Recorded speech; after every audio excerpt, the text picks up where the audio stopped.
Shruti Khandelwal and welcome back to my YouTube channel. So yeah you are watching me on Raizen 5 और इस video में हम करने वाले हैं आपके सीडीपी के क्वेश्चंस।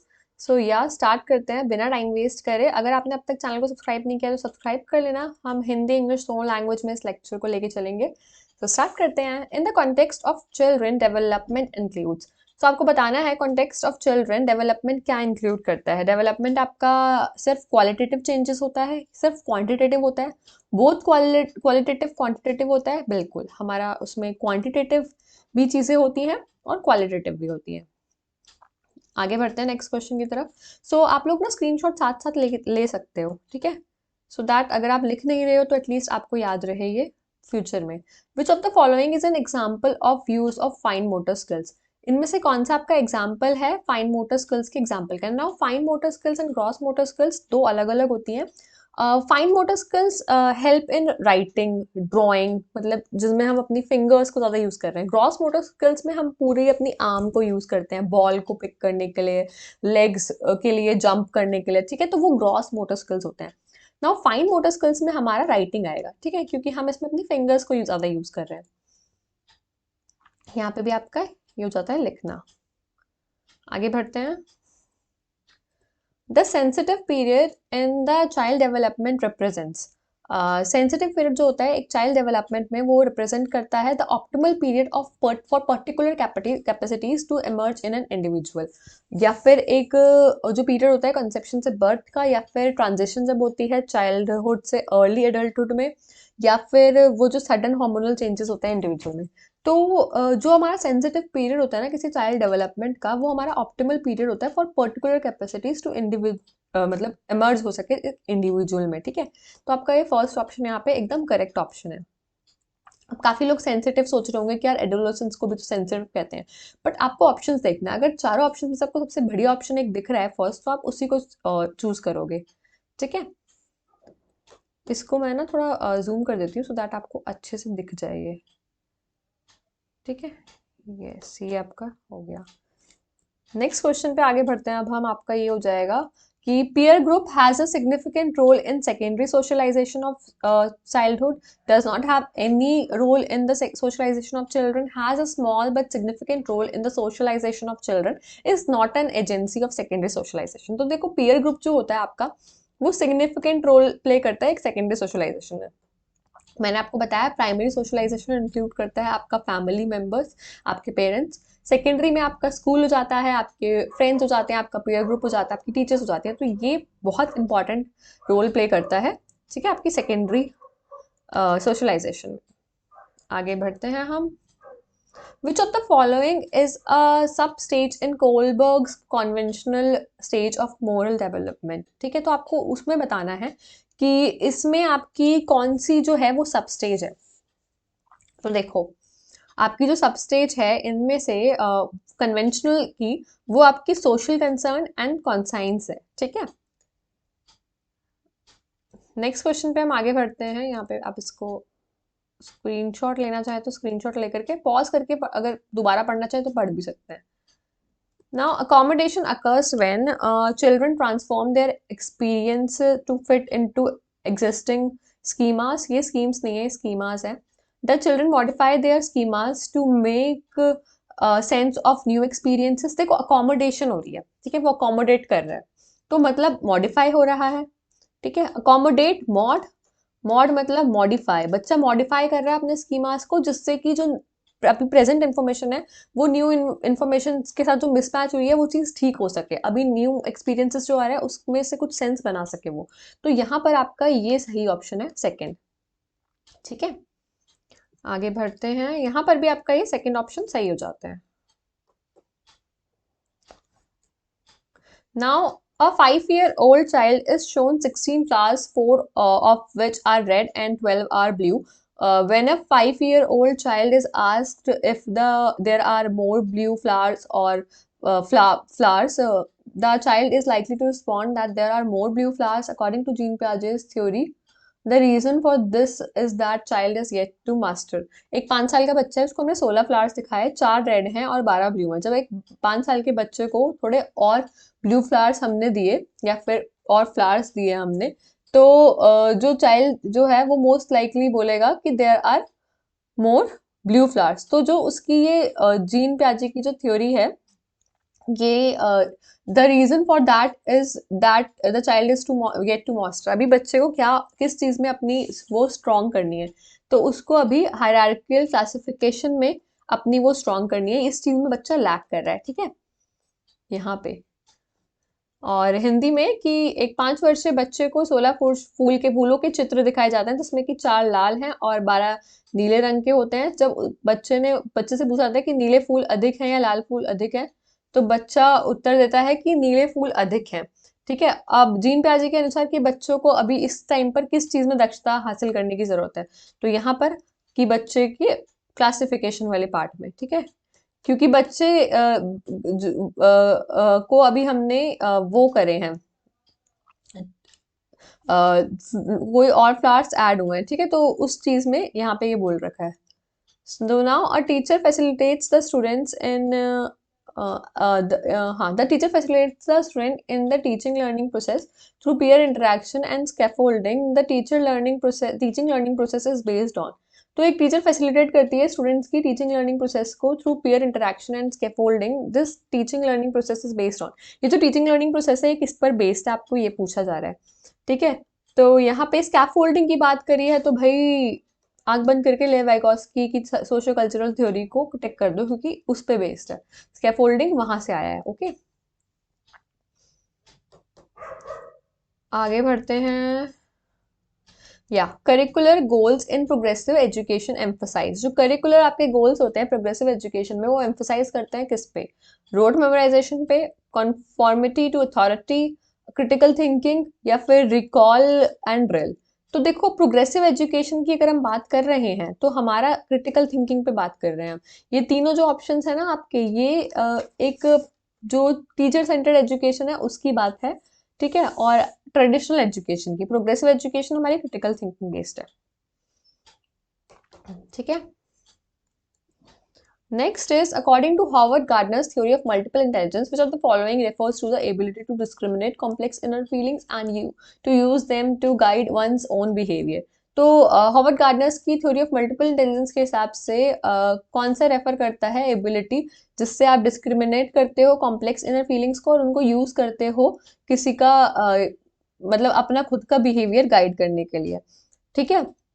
तो यहाँ पे अगर हम देखो सिंपल सी चीज है, अगर हम अपनी बात कर रहे हैं, आप अपना खुद का वंस ओन बिहेवियर अगर आप उससे कर रहे हो तो इंट्रा होगा, ठीक है, इंट्रा पर्सनल होगा यहाँ पे आंसर आपका। लेकिन वहीं अगर आप किसी और को कैसे जवाब देना ये सब चेक कर रहे होते, ये सब चीज से कर रहे होते, तो वो इंटर पर्सनल हो जाता, ठीक है। तो यहाँ आपका अपना खुद का है ये, तो ये आपका इंट्रा है, ठीक है। नेक्स्ट क्वेश्चन पे अब हम आगे बढ़ते हैं। यस, असर्शन इज, ये आपका 11th क्वेश्चन है।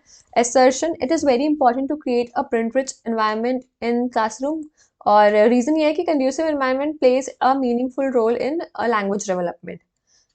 सो देखो जाहिर सी बात है असर्शन सही है, रीजन भी सही है, ठीक है। और जो रीजन है वही करेक्ट एक्सप्लेनेशन है आपकी असर्शन की, तो जाहिर सी बात है आपका ये फर्स्ट ऑप्शन सही हो जाता है, ठीक है।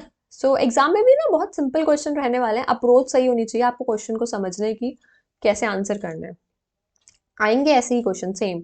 The term dash refers to biological differences whereas dash refers to traits and behaviors that a particular cultural deems appropriate for men and women।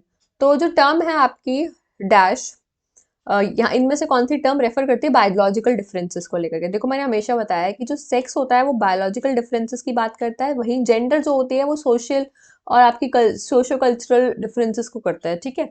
Gender मतलब अगर मेल है तो वो ऑफिस जाएगा, फीमेल है तो वो घर पे खाना बनाएगी, लेकिन सेक्स फीमेल और मेल ही है, वो उसमें कुछ फर्क नहीं है, वो हम लोग बायोलॉजिकल जो होते हैं उससे बेसिस पे करते हैं। फर्स्ट ऑप्शन आपका यहाँ पे सही हो जाता है, ठीक है। नेक्स्ट क्वेश्चन, एक बार मैं चेक करूँ ये रिकॉर्ड हो रहा है या नहीं, हो रहा है, ठीक है। नेक्स्ट क्वेश्चन है आपका 13 का, विच of the following will be most appropriate statement for multicultural classroom. आपके मल्टीकल्चरल क्लासरूम के हिसाब से अप्रोप्रिएट स्टेटमेंट कौन सी है, तो यहाँ पे स्कूल मस्ट एडमिट ओनली दो students who can communicate in the medium of instruction used in school. तो आपसे बोला है कि स्कूल में उन्हीं बच्चों को एडमिशन देना चाहिए जो बच्चे वो लैंग्वेज बोल सके जो स्कूल में बोली जा रही हो उस मीडियम में, Hindi, English, what ever it is. या फिर टीचर को सब बच्चों को और सब मतलब सारी लैंग्वेजेस को रिस्पेक्ट देनी चाहिए और इनकरेज करना चाहिए बच्चों को कि वो कम्युनिकेट करे उस लैंग्वेज में जिसमें वो कंफर्टेबल है। तो येस, 13 का आपका सेकंड ऑप्शन सही है, एकदम बेस्ट है ये। ठीक है। Yes. Next question is standardized tests of assessment prompt divergent thinking in students are based on rigid structures of evaluation, employ multiple methods on needs and diversity of learners, acknowledge that each individuals learn at different pace. जो standardise test होता है ना वो एक जो आपका बहुत rigid system होता है ना इवैल्यूएशन का, उस पे बेस्ड होते हैं। ठीक है, मतलब कि सब बच्चों को एक ही उस पे मापा जाएगा कि वो कैसे हैं, सेम क्वेश्चंस रहेंगे अलग अलग क्रिएटिविटी वाले बच्चों के लिए भी। ठीक है, तो यहाँ पे आपका second option is your right answer. आगे बढ़ते हैं। Which of the following method is suitable for the purpose of assessment for learning. इसमें से कौन सा जो मेथड है वो सुटेबल है उस पर्पस के लिए, फॉर असेसमेंट फॉर लर्निंग के लिए। तो असेसमेंट फॉर लर्निंग जो हो रहा है आपका कि जो आपने लर्निंग करी है उसके लिए हम असेसमेंट ले रहे हैं, तो उसके लिए हम रेगुलर डॉक्यूमेंटेशन होगा। किसका होगा? बच्चे के कॉन्सेप्चुअल प्रोग्रेसेस का। ठीक है, तभी असेसमेंट फॉर लर्निंग हो पाएगी। तो यहाँ पे भी आपका ये ऑप्शन सेकेंड इज करेक्ट। आगे बढ़ते हैं अब हम। Yes, a teacher often encourages her students to describe the process which they used in solving a mathematical problem in context of process of learning the strategy is। एक teacher है वो often बच्चों को एनकरेज करती है कि आप एक प्रोसेस को डिस्क्राइब करो which they used in solving a mathematical problem in context of process of learning the strategies। ये strategy जो है वो बच्चों को किस चीज़ में हेल्प करने वाली है? ऑफ कोर्स वो उनके डेवलपमेंटल स्किल्स जो हैं उन उसको उसमें हेल्प करेगी बच्चों को, तो ये मीनिंगफुल है। ठीक है, सो ये आपका हो जाता है ये आंसर, फोर्थ ऑप्शन इसका। Now, inclusive education maintains appropriate standards of learning for students। ठीक है, तो यहाँ पर गिफ्टेडनेस है, इंक्लूसिव में ऑटिज्म भी है, लर्निंग डिसऑर्डर भी है, इंटेलेक्चुअल चैलेंज भी है, तो सब है। इंक्लूसिव मतलब सबको साथ में रह करके पढ़ाना, इंक्लूजन वही है। तो आपके यहाँ पे सारे ऑप्शन सही हो जाते हैं इसके। ठीक है। A condition in which a child frequently omits substances or reverses the letters and words while reading it। एक कंडीशन जहाँ पे बच्चा हमेशा ना ऑफन ओमिट सब्स्टिट्यूट और रिवर्सेस द लेटर, जहाँ पे आपने देखा है कि डी को बी कर देना, ऐसे ये किस कंडीशन में होता है? और मतलब 5 को उल्टा लिखना है कुछ, उसका सब्स्टिट्यूट बोले तो ये डिसलेक्सिया में होता है। डिसलेक्सिया अगर आपको समझना है तो तारे ज़मीं पर मूवी का एक बार ट्रेलर देख लो, आपको समझ में आ जाएगा डिसलेक्सिया मूवी क्या है। उस बच्चे के ऊपर ही मूवी है वो। ठीक है, जिसको डिसलेक्सिया है। Now Bindu is very enthusiastic to do projects of her own. She come up with original and divergent solutions. These are characteristics of। Now Bindu एक बहुत enthusiastic वो है, इंडिविजुअल है जो अपने प्रोजेक्ट्स खुद से करती है और हमेशा बहुत क्रिएटिव से आइडिया के साथ आती है, डाइवर्जेंट सॉल्यूशंस के साथ। Divergent means creative, so that is the characteristics of creativity. Okay, divergent is equal to creative, हमेशा ध्यान रखना। ठीक है, तो आपका ये सृजनात्मकता।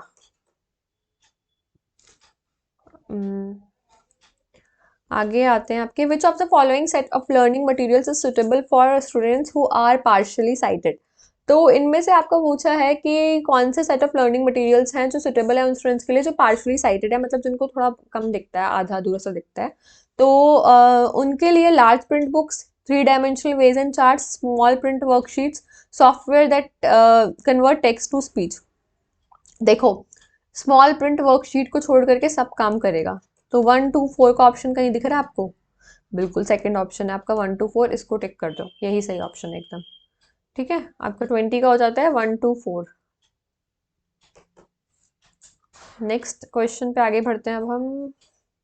विच of the following is not an effective strategy to support children's learning in the classroom. बच्चों की क्लासरूम में लर्निंग को सपोर्ट करने के लिए इफेक्टिव स्ट्रैटेजी कौन सी नहीं होगी? बच्चों को हेल्प करी जाए डेवलप करने में कॉन्सेप्ट मैप्स, या फिर बच्चों को ये मॉनिक्स और चंकिंग के थ्रू पढ़ाया जाए, या फिर बच्चों को आप बोलो कि बेटा कॉपी कर लो सॉल्यूशन जो बोर्ड पे लिखा है, ठीक है, और मत पूछो कैसे कर रहा है, बस कॉपी कर लो। तो ऑफ कोर्स यही हेल्प नहीं करेगी जहाँ पे आप बच्चों को बस बोल दो कि कॉपी कर लो बोर्ड पे से। तो उससे बच्चा क्या करेगा? कुछ नहीं सीख पाएगा।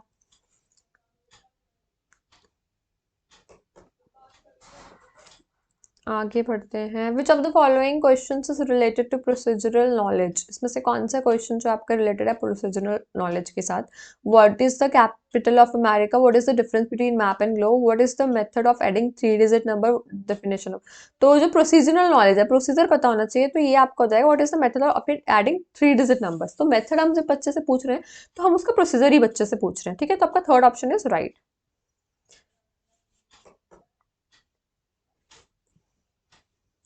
ना national education policy 2020 proposes that education should be, जो एनईपी 2020 आपकी वो प्रपोज करती है जो एजुकेशन है आपकी वो क्या होनी चाहिए? बच्चों को ड्रिल और प्रैक्टिस के लिए फोकस करे, या फिर इंक्वायरी ड्रिवन और डिस्कवरी ओरिएंटेड होनी चाहिए, या फिर टेक्स्ट बुक और टीचर सेंट्रिक, या oriented towards learning for exams? तो ऑफ कोर्स वो इंक्वायरी ड्रिवन होनी चाहिए कि बच्चा वहाँ पे सवाल पूछ सके, बच्चे के दिमाग में क्यूरोसिटी रहे, बच्चा डिस्कवर करने के लिए सोचे, ठीक है। तो वो आपकी हमारा उद्देश्य है एनईपी 2020 का। Now yes, which of the following statements best defines meaningful learning? तो इनमें से कौन सा बेस्ट डिफाइन कर रहा है आपका मीनिंगफुल लर्निंग को? तो learning is limited to remembering facts given in text book, या फिर लर्निंग एक एक्टिव प्रोसेस है जो हमें बच्चों को स्कूल के बाहर भी देनी चाहिए, और learning is measurable by use of standardize pen paper test only. ये पेपर वाले पेंसिल वाले टेस्ट से ही हम कर सकते हैं, या फिर in the process of learning student should receive information from teacher only. तो बिल्कुल यहाँ पे एक्टिव प्रोसेस है लर्निंग, जो बाहर स्कूल से बाहर भी बच्चों को मिलनी चाहिए, और स्कूल के से बाहर वाली भी इंपॉर्टेंट होती है। तो 24 का ऑप्शन नंबर 2 इज राइट, ठीक है।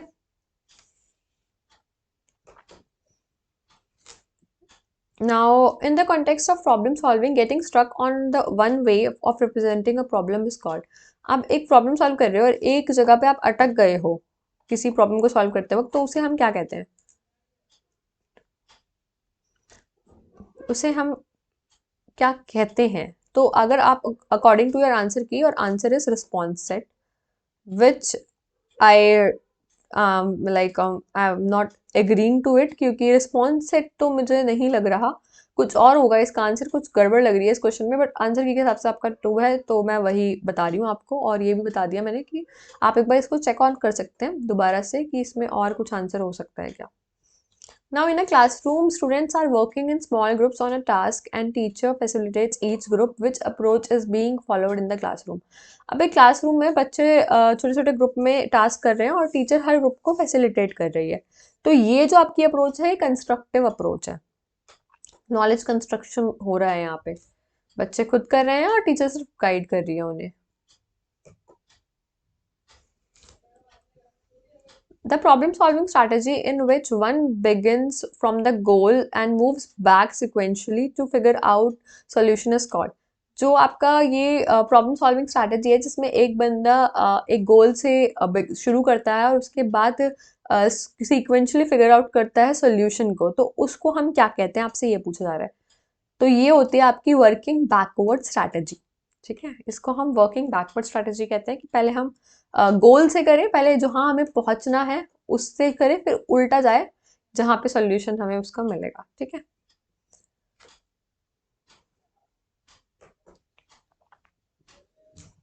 Now, when children make errors, they should not be valued in the classroom। बच्चे जब एरर करते हैं तो उनको वैल्यू, मतलब क्लासरूम में उनको वैल्यू नहीं देनी चाहिए, या फिर उनको बच्चों को बोलो कि बार बार रिपीट करके लाओ टिल द टाइम जब तक आप वो एरर खत्म नहीं करोगे, या फिर उनको दूसरे सेक्शन में भेज दो, या फिर डिस्कशन कर हो टीचर्स के बच्चे का टीचर के साथ, और उसको पता लगे टीचर को कि बच्चे की थिंकिंग में क्या लग रहा है, बच्चे को कहाँ प्रॉब्लम हो रही है, और फिर उसको वो ठीक कर सके। तो of course fourth option is your right answer. ठीक है, बस 2 क्वेश्चन बचे हैं हमारे, उसके बाद ये हमारा कंप्लीट हो जाएगा। और या मिलते हैं फिर तब हम अगली वीडियो के साथ। तब तक के लिए आप सब्सक्राइब तो कर ही लेना चैनल को, और वीडियो को लाइक ज़रूर कर देना। 2 क्वेश्चंस मैं करवा के ही जाऊंगी। So how can a teacher encourage her students to remain intrinsically motivated for learning? एक टीचर अपने स्टूडेंट्स को कैसे मतलब मोटिवेट करेगी कि आप इंट्रिंसिकली मोटिवेटेड हो लर्निंग के लिए? मतलब कि इंट्रिंसिकली एज इन कि आपकी मोटिवेशन बाहर से ना आए, आपको खुद से ही लगे आपको काम करना है। ठीक है, तो वो कैसे हो सकता है? जब हम बच्चों को उनके लिए मतलब जो उनकी मास्टरी इंडिविजुअल मास्टरी गोल्स हैं उनके लिए वो बना के उन्हें दें, और मतलब वो बच्चे खुद हम उन्हें सपोर्ट करें उनके लेवल पे जा करके कि वो गोल्स अचीव कर सकते हैं। ठीक है, तो यहाँ पे आपका third option is your right answer.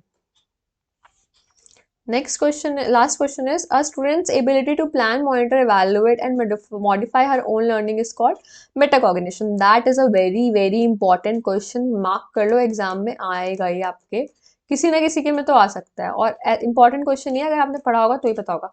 एक स्टूडेंट की एबिलिटी प्लान करने की, मॉनिटर करने की, इवेलुएट करने की, और अपनी थिंकिंग को मॉडिफाई करने की, मतलब अपनी थिंकिंग के साथ पूरा खेल लेने की, उसको मेटाकॉग्निशन कहते हैं। ठीक है, और हिंदी में बात की जाए तो ये आपका ये रहा फोर्थ ऑप्शन, अधिसंज्ञान is your right answer. And if you have like this section, don't forget to subscribe, क्योंकि लिटरली बता रही हूँ, मैं रात को 11 बजे ये रिकॉर्ड कर रही हूँ, मेरी आंखों में नींद भरी हुई है, मुझे बहुत नींद आ रही है, और बस मैं सोऊंगी इसको करवाने के बाद। नेक्स्ट वीडियो में मिलती हूँ आपके साथ अगले लेक्चर्स के साथ। सो या तब तक के लिए चैनल को सब्सक्राइब, वीडियो को लाइक, और टेलीग्राम से मेरे साथ जुड़ सकते हो। सो या गुड बाय।